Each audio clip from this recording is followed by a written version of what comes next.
Good afternoon. This is Bob Romig.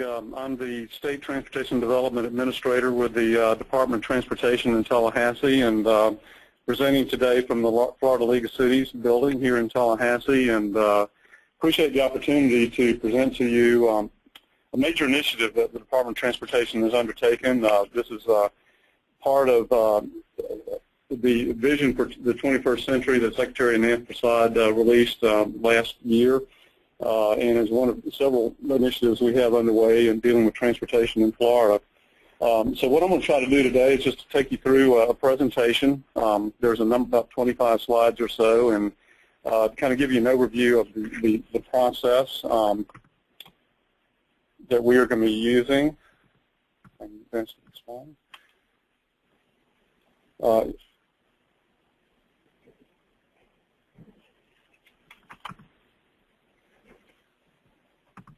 There we go. Sorry about that. We are now we got to advance.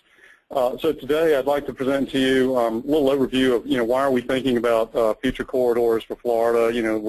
This is really essentially about a process that's large scale. It's statewide in scope. We're talking about connecting major regions of the state of Florida, and it's also long term. Traditionally in transportation planning, we try to look out at least 20 years.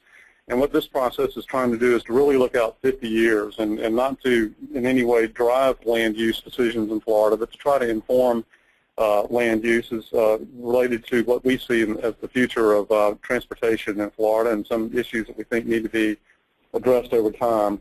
I'll spend a little bit of time talking about how we plan and develop our future corridors and what our planning process will look like. We have identified some initial study areas where some improvements to existing facilities as well as the potential for new corridors might be needed to be examined over time.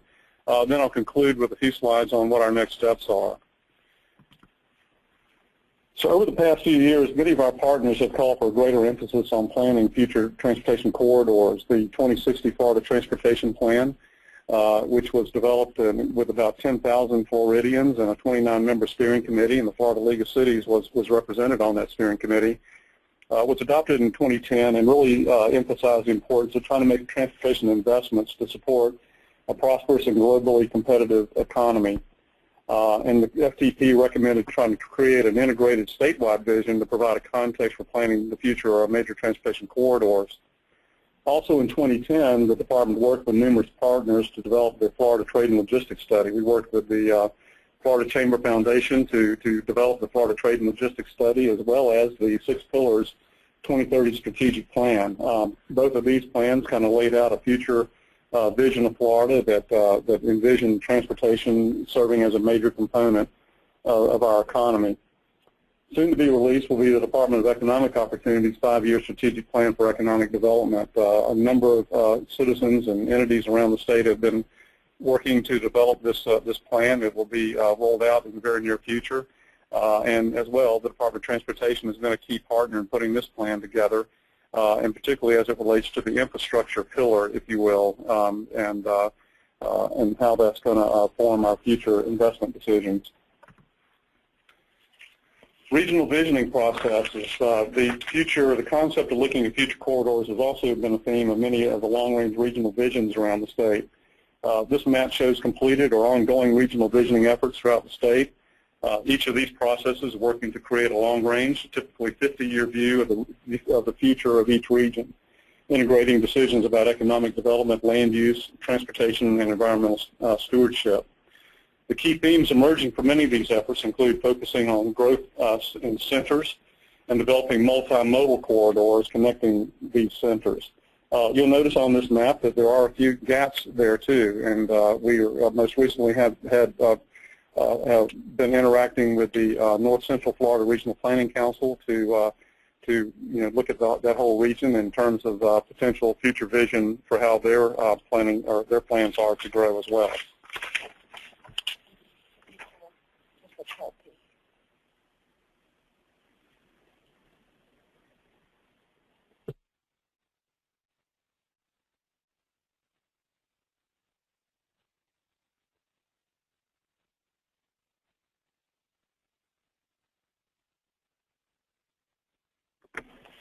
I understand we're having some technical difficulties with the map. Some comments are coming in.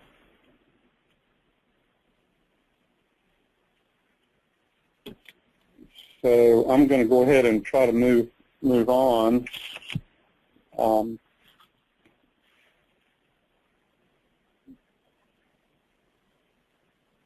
Everyone will stand by just for a moment.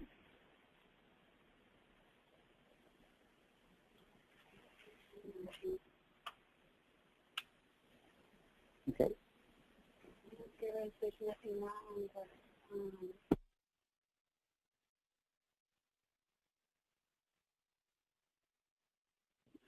Well, I understand we have some technical difficulties with the slides advancing, so I'm going to try. This presentation actually will be on the League's website at the conclusion, so you'll be able to see what I've at least been talking about, and we'll go ahead and move forward with the presentation.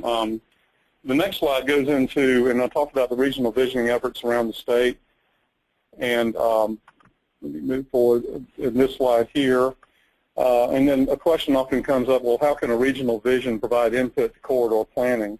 As we've seen in the One Bay effort in the Tampa Bay area, as well as How Should We Grow in Central Florida, these types of regional visions can indicate desirable regional growth patterns and long-range scenarios for future land development, can help identify conceptual locations for future corridors, and probably most importantly, identify must-save community and environmental resources. Okay, so the next slide, in terms of, well, why are future corridors? What is this all about? Well, essentially, we're looking at trying to make sure we coordinate long range, again, looking out 50 years, our long range growth and transportation plans and visions to ensure that our transportation investments that we make as a state are forwarding the goals and objectives and visions that are in these plans. We need to look at solutions to alternatives to or solutions for existing congested corridors. Before we, of course, build new corridors, we need to make sure that we're getting the most we can out of our existing transportation system and focus some initial solutions and alternatives on these existing corridors. Thirdly, we need to plan for the growing demand for moving people and freight as our economy recovers. Between now and 2040, the population is expected to increase by 37%. Visitors, tourists, will increase about 44% between now and 2040. And an area that we're, as a department, paying a lot of attention to lately and putting a great deal of emphasis on, and that's our freight system and how we move freight through the state. An expected 39% increase in freight movement between the years 2010 and 2035. And finally, we need to recognize the role that transportation connectivity can play in supporting economic development opportunities. This is particularly important in connecting regions, connecting our economic regions of the state, as well as connecting Florida with other states and nations. These next few slides are really designed to illustrate the demands that are being put on the transportation system today. This slide goes back to 2009, but you would see similar results if these numbers were current as of today. But you can see the red areas, and this is essentially our interstate system, or what we call our strategic intermodal system. And these are facilities that are not meeting our currently adopted level of service standards in the state. As we move forward to 2035, you can see a great deal of more red in the system. And what's interesting about this is this would be in spite of the planned investments that we have in our current cost-feasible plans that would be made over this time period. So you can see a great deal of increase in demand on the transportation system. Regarding our freight traffic, and this is on our strategic intermodal system, specifically our interstate system, recognizing that trucking is going to remain to be the dominant way in which we move freight through the state. It's about 80% of our freight moves through the state by truck. This map shows the annual average daily truck traffic on the system in 2010. You'll note a lot of the heavy traffic that occurs in the I-75, I-95 in southeast and northeast Florida, I-4 between Tampa and Orlando, and again I-75 between Wildwood and I-10. There's also a large amount of truck traffic on other key roads. Flashing forward to 2040, you can see a significant increase in freight activity between now and 2040 that we project. So next I'm going to talk a little bit about the transportation planning process and how do we plan and develop future corridors. The question we often get is, well, what are you talking about when you're talking about a future corridor? Well, obviously, as I mentioned before, this is something that we're thinking about over a long period of time. Our corridors need to function, again, to connect Florida's region or connect Florida to other states. They're a focal point for trade and economic development. The importance of transportation to our economic activity in the state is very obvious. Some of the characteristics of the corridors, as we're looking, is they will typically be high-speed, high-capacity connections, often involving multiple modes of transportation, such as rail, perhaps bus rapid transit, and those types of things. An area that we're paying particular attention to is a possible co-location with utilities, telecommunications, and other linear facilities. And also, they will, in many cases, be based on or incorporate advanced technologies and materials. Some recent discussions have been centered around actually driverless cars in the future. And as scary as that may be for some of us today, you know, advanced technologies are going to lead to a much different transportation system in the future. We've identified some study areas that we want to focus on initially throughout the state, ideally to try to look at where we have gaps in the system, the areas that are not well connected today. Looking at current and projected constraints on the existing system.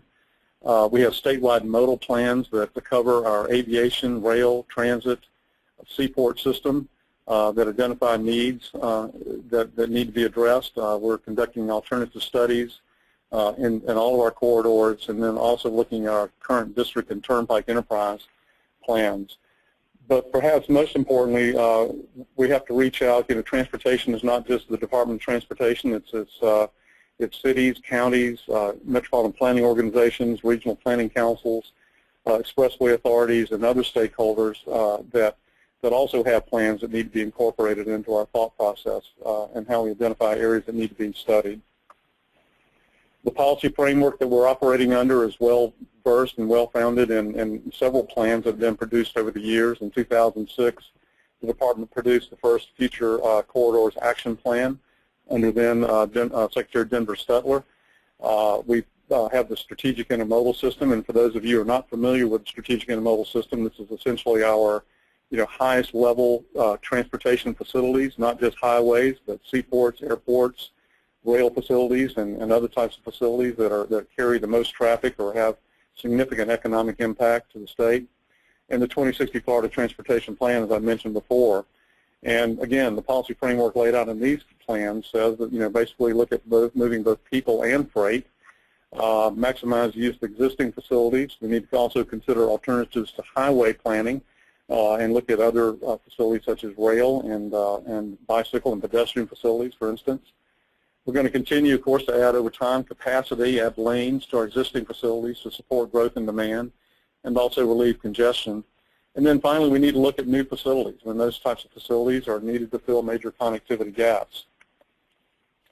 This is just a listing of things that we as the department have completed most recently. We studied the I-95 corridor from north to south. We have I-75 study underway and a US 27 study underway. We've initiated a state agency working group to look at ways that we, with our sister state agencies, can coordinate our individual plans. I mentioned earlier the Department of Economic Opportunity.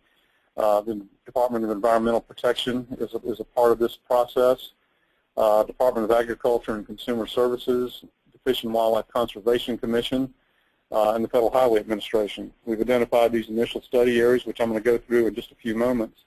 And we've initiated some what we're calling concept studies in these study areas to try to look and identify what are the key features and kind of get a good profile of the types of activities that are happening in these study areas, such as growth centers and employment centers and education centers and those types of things that rely on a good transportation system, as well as manufacturing and other economic drivers. And we've initiated outreach to stakeholders, and that's really what I'm doing here today, is to try to just inform you of what we're working on, but also to receive input from you over time as we reach out. And we've been talking with environmental and land use advocates, regional planning councils, metropolitan planning organizations, local governments, and public and private landowners. And some of the policy issues that we've been identifying as we've been conducting these outreaches to ensure that we're consistent with our statewide regional visions and plans, including the DEO strategic plan, 6 Floors, et cetera. It's important that we link to local government comprehensive plans. That's the process that we have in place, have had for many, many years. We will continue to have that process. It's important that we work with local governments to ensure that these corridors, and whether it's improvements to existing corridors or new corridors, are fully integrated into local government comprehensive plans. Sector plans, an area that was amended back in 2011 to address large undivided tracts of land of 15,000 acres or more, and there's opportunities to coordinate with that planning effort, as well as rural land stewardship areas, DRIs, et cetera. The Fish and Wildlife Conservation Commission, we've been speaking with them about coordination with their cooperative conservation blueprint effort and other land conservation plans. And then how do we, integrate whatever corridor concepts occur into regional and local transportation land use plans. Partnership opportunities with landowners and utilities. We have been speaking with landowners that essentially own very large tracts of land in the state to look at what their growth opportunities are, what growth plans do they have, and how can we coordinate with them to be in coordination with them, as well as utility companies. And we've been speaking with the gas as well as electric utilities to look at opportunities for the co-location of these types of facilities inside these corridors.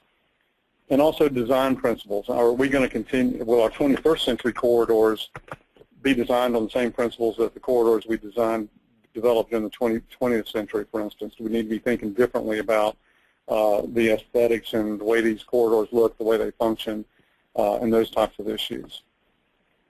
This process is, the approach here is really just kind of an overview, if you will, of how we're going to build upon the existing planning and development, project development process, which is illustrated really by the button on the right. But we're going to start with a little earlier, if you will, investigation, or what we call early discovery in these corridor study areas, to define the study areas and then identify what needs might be there today, what needs might potentially be there in the future, based on regional visioning efforts and existing local government comprehensive plans and the like. We'll then pass those through another screen, which looks at how we then kind of continue a further evaluation of compatibility with comprehensive plans and other growth and development plans, then ultimately screening those down into a project development process that we use today to evaluate alternatives and move towards project implementation. So this is just a conceptual view of the overall planning process. I'm now going to speak to just a little bit about 4 initial study areas. We're obviously not leaving out the panhandle in this area, but that will come in a future effort to look at the panhandle, some other areas of the state. But we did identify what we call 4 study areas, first of which will be Tampa Bay to Northeast Florida, essentially Tampa to Jacksonville. The whole Tampa Bay to Central Florida, what we call super region along the I-4 corridor from coast to coast. And then 2 areas in the heartland of Florida that connect to the heartland, both in the southeast part of the state, in the Miami area to Central Florida, and then southwest Florida to Central Florida. So first of all, Tampa Bay to Northeast Florida study area. Again, this is a study area. This is not designed to be a corridor. This is just something that we're looking at to identify an area that we can focus our attention on to address issues that are in this particular study area. I-75 is a good example of what people can understand. Those of us that drive I-75, and there's many of you out there, we do it a lot, will notice, particularly when you get south of Gainesville, get into Ocala, really up to the Turnpike, northern terminus of the Turnpike, a significant amount of travel that happens out there today. Today it's carrying about 77,000 vehicles a day between the Turnpike and Ocala. About 1 in every 5 vehicles, typically during the day, are trucks. Sometimes that can go up as high as 40 to 60% trucks, and that's a lot of interaction between passenger cars and those types of vehicles. One of the things we're also seeing in this corridor, particularly certain segments of the corridor, are high accident or crash rates. And typically, if it involves a truck, it can be a pretty catastrophic event, such as we saw with the Paynes Prairie accident several months ago. So we're really trying to focus on this corridor. It's a major spine coming through Florida. It brings our freight in along with 95, but it brings a large amount of freight in. It also brings a great deal of our passengers, our tourists into the state as well. A major corridor, and we're needing to look in the short term about improvements that we can make, operational improvements in that corridor to try to accommodate a growing level of traffic. So we're looking at I-75 managed lanes, for potential for truck-only lanes where we can separate trucks and passenger cars, enhancing the rail system. There's a CSS track that runs parallel to I-75. We need to just consider how that might fit into the long term. The extension of the Suncoast Parkway, right now it terminates at US 98. There are plans that have been developed to connect that up to US 19, as well as re-looking at the northern extension of Florida's Turnpike from where it terminates like today into I-75, and potentially pulling that corridor over to the Suncoast Parkway. As well, a potential reliever to the north around the Gainesville and Ocala area, and then ultimately trying to look at a potential connection over the long term of connecting into the I-75 and Jacksonville area. So again, there's two objectives of this study area, one of which is to provide relief to I-75 in the near term, but also to try to look at how we can provide better connectivity between the Tampa Bay area and Jacksonville. We have, like the Port Citrus has plans. There's intermodal logistics centers that are being planned in this corridor as well. And these are things we need to be thinking about in the long term. The Tampa Bay to Central Florida super region, this is one of the largest what we call super regions in the country. A lot of employment, there's a lot of tourism aspects of this, freight movement, all kinds of things that we think we need to examine. There's regional visions, the regional vision of how should we grow, the One Bay vision effort, which is now being looked at as kind of like, well, what happens when you knit those together and look coast to coast into the super region, and what are the issues that need to be thought of long term. So I-4 managed lanes, express lanes are being considered or being planned right now for the I-4 reconstruction in the Orlando area. There's a potential for future Sunrail extensions over time. Parallel facilities on segments of the corridor. There's today we have the Polk Parkway. The Central Polk Parkway is being planned as another piece of connectivity there in that corridor. And then there's a potential to look at potential new corridors consistent with, and it's important to say that, consistent with regional vision and visions and adopted land uses. I mentioned before the Heartland study areas. There are two. The first is the Southeast Florida, the Heartland Central Florida study area, essentially running along the US 27 corridor. As many of you know, the US 27 corridor today serves as a major freight artery, if you will, in the state of Florida. The red dots depicted here are proposed potential intermodal logistics centers that are going to be used to serve our seaports in Florida. And you can imagine there that there will be increased activity both from a trucking point of view as well as land use implications. You know, you have to get these workers if these are going to be employment centers that are not there today, and over the future they will be put there. We have to figure out how to get those workers to those areas, and so that has transportation implications as well. Also examining truck-only lanes and additional freight rail service, perhaps along the US 27 corridor. Southeastern DOT districts are looking at that. But importantly, the Heartland 2060 regional visioning effort being conducted by the Central Florida Regional Planning Council will certainly assist us in helping guide future decisions about US 27. Similarly, on the western area of this study area is the north-south, connecting the Fort Myers area, essentially Naples area, to Central Florida. Right now, I-75 essentially serves as a major way to connect those two regions, and over time, additional pressures will be put on I-75, and there's a need to look at alternatives in this area as well, a more direct connection perhaps between Southwest and Central Florida. Could be rail, it could be highway, it could be any number of alternatives, could be a combination of both.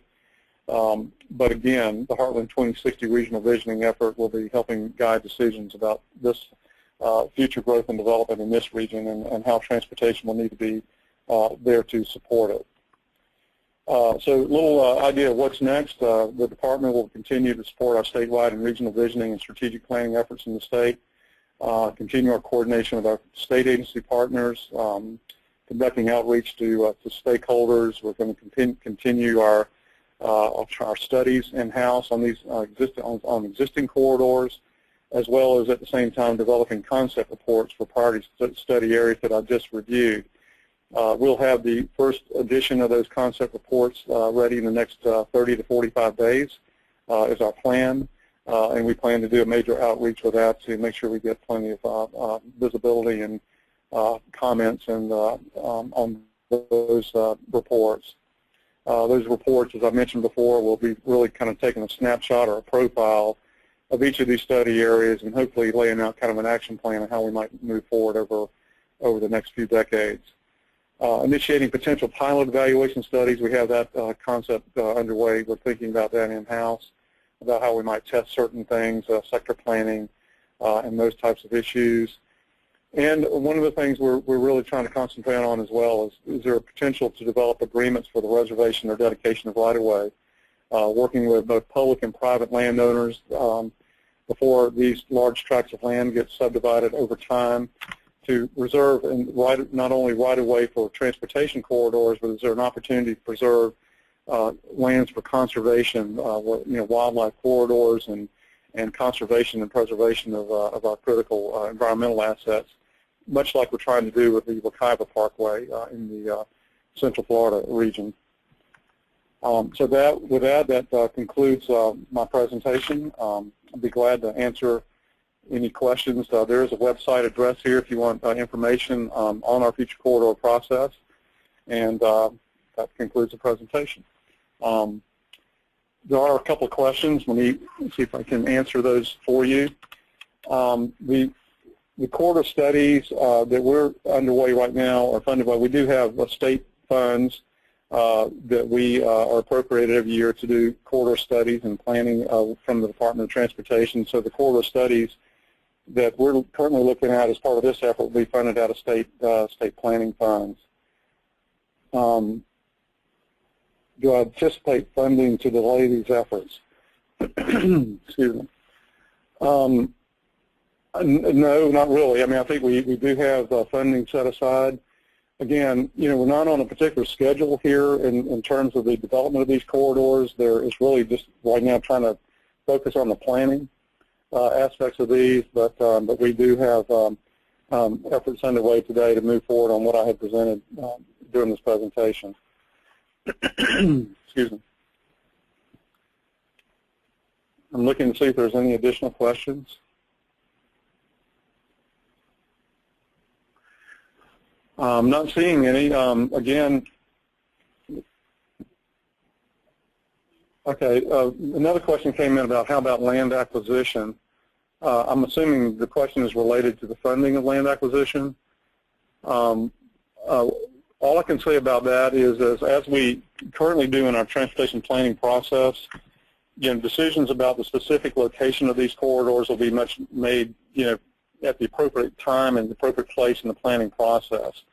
As we move forward with environmental studies through our what we call our EPDM process, it's really our environmental review studies, and specifically looking at specific corridor alignments, which will happen much later in the process after it's been taken underway. Then we'll begin looking at our typical way of funding land acquisition, which is through our annual project development, our work program, our 5-year work program.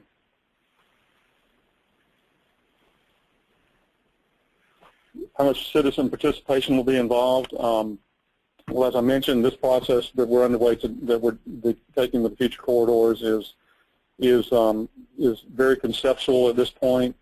Our transportation planning process, and along those lines, we're doing, like I say, major outreach as best we can to reach out and kind of create an awareness of what this is all about.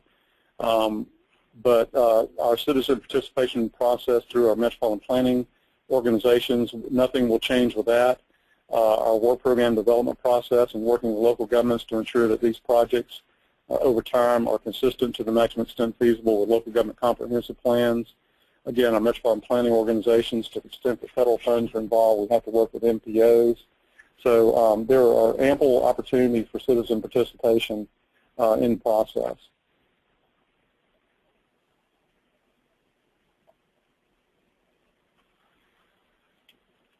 Okay. I don't know if there's any other questions to be asked, but there comes one. Is the acquisition or reacquisition of the abandoned rail corridors being considered? The answer to that is certainly we'll be looking at any opportunities, as I mentioned before, for existing corridors where it's a reuse of maybe a rail corridor. Certainly we need to be considering that as much as I mentioned before, working with utility companies that have plans and the potential opportunity for co-location is something certainly will be considered through this process as well. And the other question is, will high-speed rail be reconsidered, including the reservation of corridors? As to specific modes of transportation in these corridors, those will be decided over time, and certainly the reservation of corridors will be important as well. Okay, another question is, how is the dredging of the Panama Canal conceived in these corridor studies? We are working very closely in this initiative with another initiative the department has undertaken, and that's the development of our freight trade and logistics plan that's just now beginning. And the impacts of the Panama Canal that will have in our existing seaports is something that's being considered in that process, and we're coordinating very closely over time, obviously, to look at the impact that increased activity in our seaports can have on our land, our surface transportation system, particularly as it relates to truck and rail activity and those types of things. So this will be certainly very closely coordinated with our overall freight planning process, and we will be working on that. Charles Patterson asked, how is the FNAI and CLIP mapping being employed? We are going to be obviously looking at the whole CLIP process as we look at corridors, and as I mentioned before, one of the things that's very important about corridor planning is those areas that need to be avoided and that are, if you will, ecologically sensitive and important parts of our environment. So we'll be certainly looking at the CLIP process and working through that process to identify and make sure we have data layers as we're working to analyze these these study areas, to look at areas that need to be avoided, much like as we look at employment centers as areas that we want to attract to, or universities and that type of thing. So those will all be data inputs into the system to help guide decisions about the location of these corridors. Next question is, will these concept reports be given to local MPOs for review, comment as well? The answer is yes, they will be. We'll make them available on our website for review and comment, and I expect we'll be also working specifically with the MPOs and other organizations to provide presentations of the information that's in them. The next question, does the projected growth in freight traffic from the Tampa Bay region anticipate a significant increase in freight traffic from the Port of Manatee? Well, certainly increased freight traffic from the Port of Manatee certainly will need to be included. We'll be, through our modeling process, be looking at, whatever kind of plans that the individual ports have for their further development. I know Port Manatee will be a growing port. As well, Tampa Bay is looking, or Port of Tampa is looking at increasing their container activity, and those kind of things need to be considered in a whole context of transportation planning to make sure that we have a transportation system that can support the movement of goods in and out of our seaports.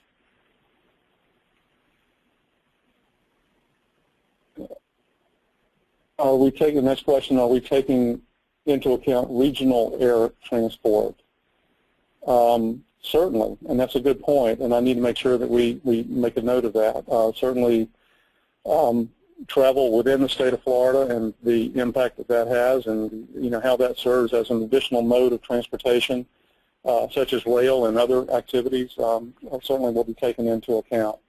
But I'll make a specific note to make sure we do that.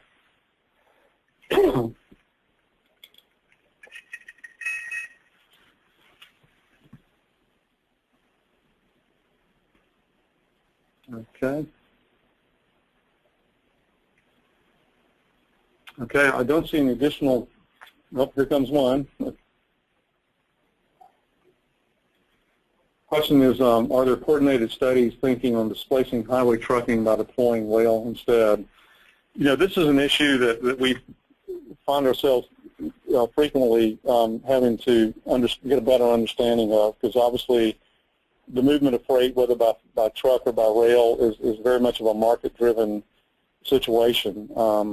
It particularly is something that we need to keep in mind, whether the market is driving the movement of goods and freight by trucks versus rail. We try to address that somewhat in our rail system plan, but I guess the answer to the question is absolutely yes. We need to continually monitor that as part of the transportation planning process. That's the thing about planning, is that it never ends. You're always continually having to deal with new issues. A good example is as I mentioned, intermodal logistics centers. 5 or 6 years ago, when we first started talking about future corridors, we really didn't know even what an intermodal logistics center was for the most part. Now they're being proposed, and they can essentially be very much have huge impacts on our land use decisions out there, and then in accordance with that, and certainly transportation decisions as well. But the answer to that your question is yes, absolutely. We need to consider truck versus rail, and ensure that what we're doing is from a statewide policy is the right thing to do.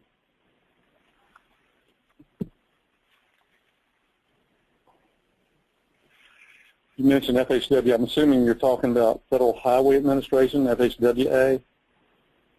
If that's the case, then certainly they are a partner of ours, the Federal Highway Administration, and we're working very closely with them. They're a member of our team. To the extent that these projects or plans as they emerge over time require federal funding and federal support, but certainly we'll be working with them, and they've been providing good input to us as well.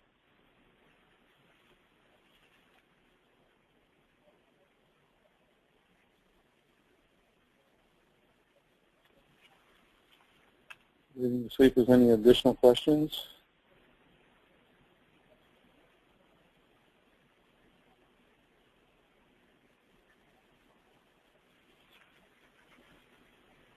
Okay, we'll go ahead and wrap it up. Again, I want to thank you again for giving us this opportunity to talk about the future corridor planning effort. Again, I just want to reiterate that the real focus of this effort is really to look, again, large scale. We're looking statewide. We're trying to look at regional issues and intra-regional and statewide issues, as well as it is very much of a long-term planning effort. Many of the things I've discussed today are going to need to be coordinated, again, with regional visions, local government comprehensive plans, land conservation efforts, and that type of thing. And that's exactly the kind of process we're putting in place, is to make sure that we make intelligent decisions about transportation, but we actually think about it as a long-term planning effort. We're into the 21st century, and we need to be, thinking, I think, differently, thinking long-term.